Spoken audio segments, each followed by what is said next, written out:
ვიდრე ევროკავშირი მიისწრაფვის სრულად გახდეს რუსული ენერგეტიკისგან დამოუკიდებელი, უნგრეთის პოპულისტი ხელისუფლება არ ცდილობს უკან დახევას და კვლავ უცვლელ პოზიციას ინარჩუნებს. ვიქტორ ორბანის ხელისუფლება უკვე დიდი ხანია არ მალავს, რომ კრემლი მისთვის მტკიცე და სანდო მოკავშირეა. ორბანის მთავრობას აზრი ვერც უკრაინაში რუსულმა აგრესიამ შეეცვლებინა. უნგრეთი კვლავ რუსულ ნავთობსა და ბუნებრივ აირზეა დამოკიდებული და მეტიც. არც პრობლემად მიიჩნევს იმას, რომ რუსული ნედლეულის შესყიდვით ხელს უწყობს კიევის წინააღმდეგ სამხედრო იერიშების დაფინანსებას. ბუდაპეშტში ამტკიცებენ, რომ ბაზრის შეცვლა ეკონომიკის კოლაფსს გამოიწვევს. რუსეთი სანდო პარტნიორია. გეოგრაფიული და ფიზიკური მიზეზების გამო ცენტრალურ ევროპაში უნგრეთის უსაფრთხო ენერგომომარაგება ვერ იქნება გარანტირებული რუსეთის გარეშე. თუ კი უნგრეთი დარჩება რუსული ნავთობისა და გაზის გარეშე, მაშინ სულ რაღაც რამდენიმე წუთში უნგრული ეკონომიკა 4%-ით შემცირდება. ეს იქნება კატასტროფა. უნგრული ეკონომიკა დაიქცევა. უნგრეთის ხელისუფლების წარმომადგენლებისგან რადიკალურად განსხვავებული პოზიცია აქვს ენერგო ექსპერტებს. მათთვის ბევრად პრიორიტეტულია შეწყდეს რუსეთის შეერაღებული ძალების დაფინანსება, რომლითაც უკრაინის გარდა საფრთხე ექმნება მთელ ევროპულ კონტინენტს, განსაკუთრებით ბოლო პერიოდში. ექსპერტები ამბობენ, რომ ორბანის ხელისუფლების პოზიციას რაციონალური ახსნა არ აქვს. ხშირად ადამიანები რაღაცებს არასწორად იგებენ. ბევრი ფიქრობს, რომ უნგრეთი რუსულ ენერგეტიკას ყიდულობს მატერიალური სარგებლის გამო, თუმცა ეს ასე არ არის. უნგრეთი რუსულ ენერგეტიკას ყიდულობს, რადგან ადგილობრივ ხელისუფლებას სურს დაეხმაროს რუსეთს შეიარაღებაში. ამასთან 2022 წლიდან ევროკავშირის შეღავათების დამსახურებით უნგრულმა ხელისუფლებამ ასობით მილიარდი იშოვა. ნავთობის იმპორტი შესაძლებელია სხვადასხვა წყაროებიდან.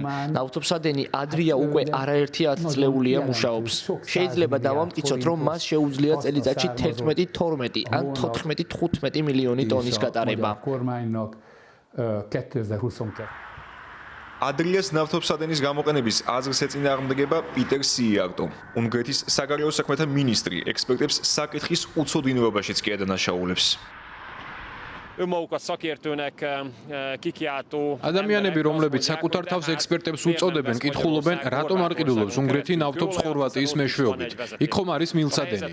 საქმე ისაა, რომ ბოლო კვირების განმავლობაში არაერთიც დაჩატარდა იმის გასაგებად, შეეძლო თუ არა ადრიას ნავთობსადენს უნგრეთისა და სლოვაკეთის უწყვეტი მომარაგება. ამ ცდებამ მკაფიო დაჩვენა, რომ ადრიას ნავთობსადენი ჯერ კიდევ არ არის გამოსადეგი უნგრეთისა და სლოვაკეთის ნედლეულით საკმარისი და უსაფრთხო მომარაგებით.